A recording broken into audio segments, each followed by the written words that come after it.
Estudo do livro Roteiro, livro de Emmanuel, Psicografia, de Chico Xavier. Lição número 5, nos Círculos da Matéria. Emmanuel.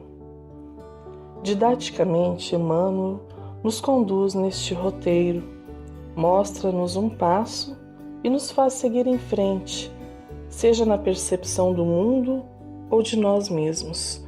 O caminho vai ganhando mais amplos contornos, permitindo assim que nossas reflexões caminhem por searas importantes, visando o nosso desenvolvimento, ou como ele disse no prefácio, reestruturaremos a nossa individualidade eterna para a sublime ascensão à consciência do universo. Mundo físico. Estamos em um mundo material, isto é fato e todos sabemos. Temos, aliás, os sentidos a nos lembrarem disto. Nós vemos, tocamos, cheiramos, sentimos frio, calor, enfim.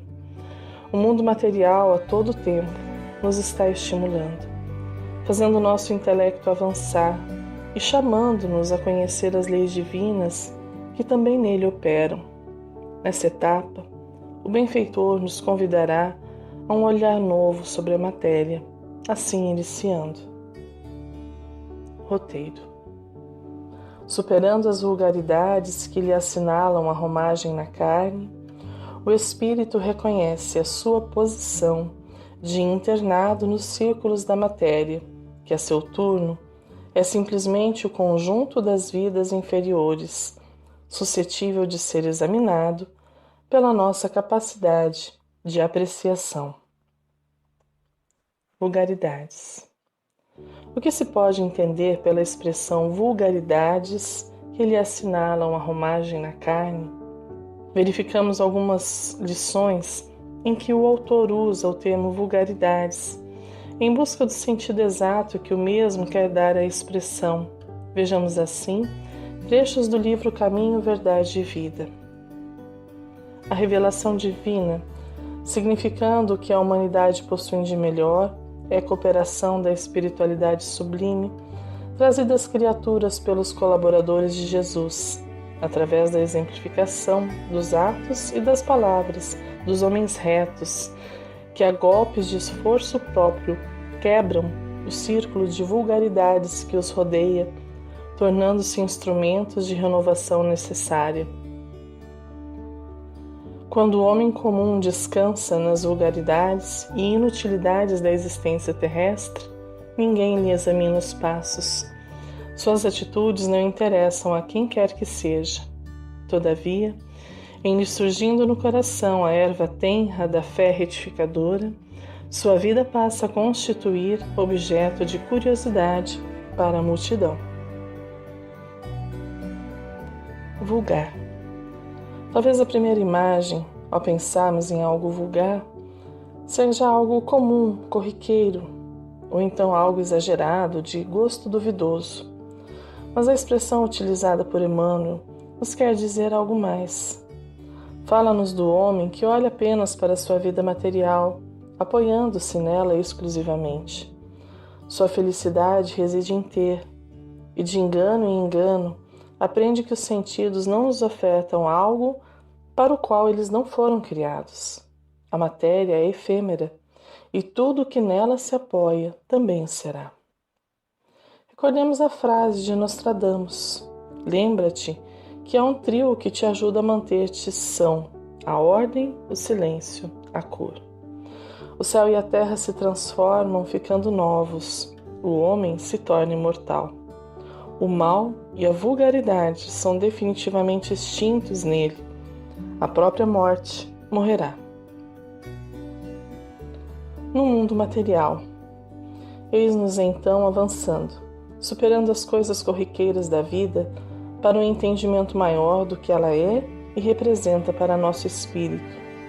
Apenas a este espírito que superou esta etapa é possível seguir em frente, eis que reconhece a sua posição de internado nos círculos da matéria. Percebo-me um ser encarnado, percebo-me tendo uma experiência material, porém, sei que estou muito além de tudo isto. Eis que reside em meu corpo um espírito que é imortal. A questão a que seremos levados a enfrentar nesta lição é a forma como interagimos com este mundo material. Vejamos o próximo parágrafo. Roteiro.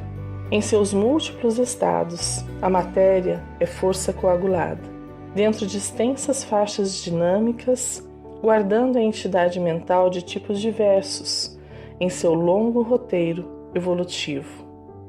Corpos sólidos, líquidos, gasosos, fluidos densos e radiantes, energias sutis, raios de variadas espécies e poderes ocultos tecem a rede em que a nossa consciência se desenvolve na expansão para a imortalidade gloriosa. O que é matéria? Segundo o vernáculo, matéria é qualquer substância que ocupa lugar no espaço. Emmanuel, porém, nos fala que é força coagulada. O que isso quer dizer? A verdade é que o conceito do vernáculo, ante os estudos que a física quântica nos oferta, está ultrapassado, e definir matéria hoje em dia é algo para lá de complicado. Apenas para aproveitarmos a oportunidade e aprendermos um pouco sobre o assunto, vejamos que hoje já se tem a notícia de 7 estados da matéria. Primeiro estado. Estado sólido, considera-se que a matéria do corpo mantém a forma macroscópica e a posição relativa de sua partícula, particularmente estudado nas áreas da estática e da dinâmica. Segundo estado. No estado líquido, o corpo mantém a quantidade de matéria e aproximadamente o volume. A forma e posição relativa das partículas não se mantém. É particularmente estudado nas áreas da hidrostática e da hidrodinâmica. Terceiro estado. No estado gasoso, o corpo mantém apenas a quantidade de matéria, podendo variar amplamente a forma e o volume. É particularmente estudado nas áreas da aerostática e da aerodinâmica. Quarto estado. O plasma está presente principalmente nas televisões de LCD ou cristal líquido, ou ainda chamadas de TVs de plasma.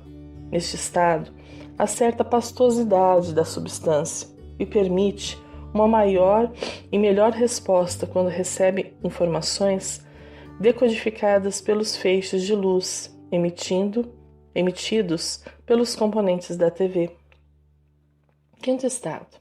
O condensado de Bose-Einstein é o quinto estado da matéria e é obtido quando a temperatura chega a ser tão baixa que as moléculas entram em colapso.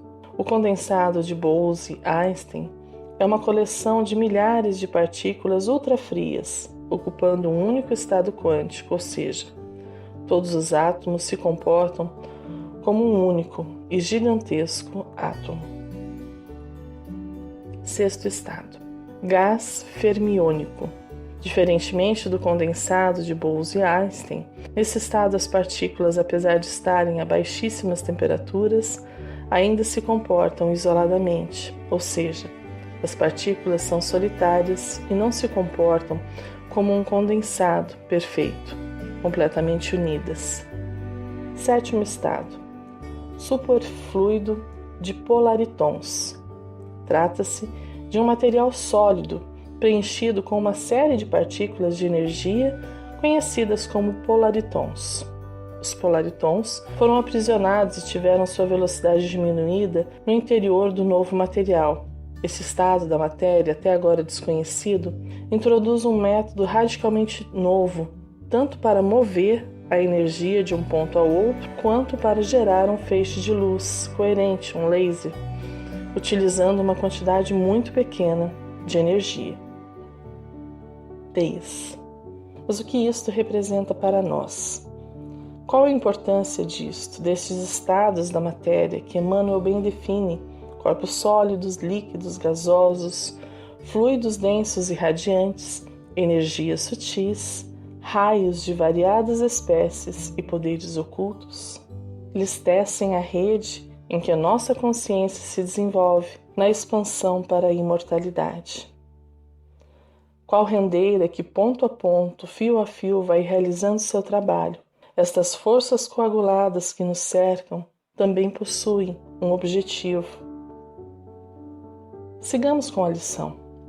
O homem é gênio divino em aperfeiçoamento, ou um anjo nascituro, no grande império das existências microscópias, em cujo âmbito é um escravo natural das ordenações superiores e legítimo senhor das potências menores. Em torno dele, tudo é movimento, transformação e renovação. No seio multifário da natureza em que se agita, tudo se modifica no embate turbilionário das energias que lhe favorecem a experiência e a ascensão. O homem é um universo. Relembrando que o nosso corpo abriga centenas de vidas, a lição nos vem dizer que para estas somos qual gênio divino, qual anjo, a lhes auxiliar em sua trajetória evolutiva. Não obstante, ao olhar para o mundo, percebe-se sujeito a forças outras, superiores, que o governam e dirigem. Há algo menor, que depende de mim, e de igual forma há algo maior, do qual eu dependo. E agora vem a informação bombástica da lição. Em torno dele, tudo é movimento, transformação e renovação. No seio multifário da natureza em que se agita, tudo se modifica no embate turbilionário das energias que lhe favorecem a experiência e a ascensão. Embora a ordem dominante, os elementos infinitesimais, tudo aí se desfaz e se refaz incessantemente, oferecendo ao espírito fases importantes de materialização e desmaterialização, dentro de leis sistemáticas que funcionam em igualdade de condições para todos. Mas além dos elementos químicos analisados, entre o hidrogênio e o urânio, que se agrupam no planeta através de infinitas combinações, jazem as linhas de força do mundo subatômico, gerada pelos potenciais elétricos e magnéticos que presidem a todos os fenômenos da vida. E por trás dessas linhas positivas, neutras ou negativas, que constituem a matéria, verdadeira aglomeração de sistemas solares microscópicos e de nebulosas infinitesimais, permanece o pensamento que tudo cria, renova e destrói para refazer. Eis o poder oculto, que cria, renova e destrói para refazer. Do dizer de Emmanuel, os pensamentos assemelham-se a tintas multicoloridas. A ação é o pincel que formará os quadros em que passarás a viver. Da obra A Semente de Mostarda. Antes de prosseguir, precisamos compreender que o que Emmanuel está afirmando nesta lição em relação ao pensamento é algo muito mais amplo do que o senso comum considera hoje. Pensar. Em geral, o pensamento é tido como mera atividade intelectual que surge mediante atividades racionais ou abstrações da imaginação. Através dele, realizamos operações racionais como a análise, a síntese, a comparação, a generalização e a abstração. Tudo isso está correto. Porém, não é apenas isto. Kardec, comentando a questão 662 do Livro dos Espíritos, afirma que o pensamento e a vontade representam em nós um poder de ação que alcança muito além dos limites da nossa esfera corporal. O livro A Gênese também nos traz algumas informações relevantes. O item 15 do capítulo 24. Sendo os fluidos o veículo do pensamento, este atua sobre os fluidos como o som sobre o ar. Eles nos trazem o pensamento, como o ar nos traz o som. Pode-se, pois, dizer, sem receio de errar, que há nesses fluidos ondas e raios de pensamentos que se cruzam, sem se confundirem, como há no ar ondas e raios sonoros. Há mais.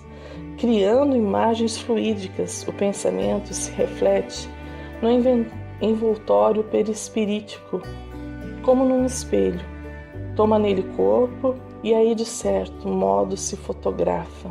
Desse modo é que os mais secretos movimentos da alma repercutem no envoltório fluídico, que uma alma pode ler noutra alma, como num livro, e ver o que não é perceptível aos olhos do corpo. Vemos também no item 23 do capítulo 2. As propriedades do fluido perispirítico dão-nos disso uma ideia. Ele não é de si mesmo inteligente, pois que é matéria, mas serve de veículo ao pensamento, às sensações e percepções do espírito. Esse fluido não é o pensamento do espírito, é, porém, o agente e o intermediário desse pensamento, sendo quem o transmite fica, de certo modo, impregnado do pensamento transmitido, na impossibilidade em que nos achamos de o isolar. A nós nos parece que ele, o pensamento, faz o corpo com o fluido, que com este se confunde, como sucede com o som e o ar, de maneira que podemos, a bem dizer, materializá-lo. Pensamento e matéria. Ora, de tudo isso se conclui que o pensamento não está separado da matéria como um observador distante, mas nela atua a todo tempo, e saber isto e usar esta informação em nossa vida cotidiana pode mudar nossas vidas. Quantas doenças seriam curadas se as pessoas cuidassem dos seus pensamentos, buscando boas vibrações? Outras tantas dores seriam evitadas se fôssemos mais diligentes com o alimento do nosso pensar. Bons livros, boa música, conversas instrutivas. Quão raro quem vive assim. Emmanuel nos alerta quanto à questão do pensamento. A energia mental é o fermento vivo que improvisa, altera, constringe, alarga, assimila, desassimila, integra, pulveriza ou recompõe a matéria em todas as dimensões. Por isso mesmo, somos o que decidimos, possuímos o que desejamos, estamos onde preferimos e encontramos a vitória, a derrota ou a estagnação conforme imaginamos. Pensamento divino. Avancemos um pouco mais para então refletir sobre o pensamento divino. Prossegue a lição. A história da criação no livro de Moisés, idealizando o Senhor diante do abismo, simboliza a força da mente e perante o cosmo. Faça-se a luz. Determinou a divina vontade e a luz se fez sobre as trevas. André Luiz nos auxilia a compreendermos o pensamento do Criador. Identificando o fluido elementar ou hálito divino por base mantenedora de todas as associações da forma nos domínios inumeráveis do cosmo, do qual conhecemos o elétron como sendo um dos corpúsculos base, nas organizações e oscilações da matéria, interpretaremos o universo como um todo de forças dinâmicas, expressando o pensamento do Criador e superpondo-se-lhe a grandeza indevassável. Encontraremos a matéria mental, que nos é própria, em agitação constante, plasmando as criações temporárias adstritas à nossa necessidade de progresso. No macrocosmo e no microcosmo, tateamos as manifestações da eterna sabedoria que mobiliza agentes incontáveis para a estruturação de sistemas e formas, em variedade infinita de graus e fases, e entre o infinitamente pequeno e o infinitamente grande surge a inteligência humana, dotada igualmente da faculdade de mentalizar e cocriar, empalmando para isso os recursos intrínsecos à vida ambiente. Nos fundamentos da criação vibra o pensamento imensurável do Criador, e sobre esse plasma divino vibra o pensamento mensurável da criatura, a constituir-se no vasto oceano de força mental em que os poderes do espírito se manifestam. Trecho do livro Mecanismos da Mediunidade. Anjo e escravo. É o que Emmanuel nos fala logo no começo da lição. O homem É gênio divino em aperfeiçoamento ou um anjo nascituro, no grande império das existências microscópias, em cujo âmbito é escravo natural das ordenações superiores e legítimo senhor das potências menores. Nosso espírito se manifesta na esfera material, conforme o nosso estágio evolutivo. E nesta imensa cadeia de seres pensantes, há um fluido elementar, base mantenedora, e nosso pensamento será luz ou trevas, conforme vibremos ou não com o pensamento do Pai Celestial. Assim, então, Emmanuel encerra a lição. Por nossa vez, cada dia, proclamamos com as nossas ideias, atitudes, palavras e atos. Faça-se o destino. E a vida nos traz aquilo que dela reclamamos. Os acontecimentos obedecem às nossas intenções e provocações, manifestas ou ocultas. Encontraremos o que merecemos, porque merecemos o que buscamos. A existência, pois, para nós, em qualquer parte, será invariavelmente segundo pensamos. Encerrando. Somos coautores do Pai Criador. Ele nos concedeu que fôssemos partícipes dos rumos que nossa existência seguirá. O pensamento é a mola propulsora que nos remeterá sempre em frente, ou nos fará estacionar por séculos. Tudo está em nosso querer, porque aliado ao pensamento que nos conduz, está a vontade que nos dirige. Um fraterno abraço e até o próximo estudo.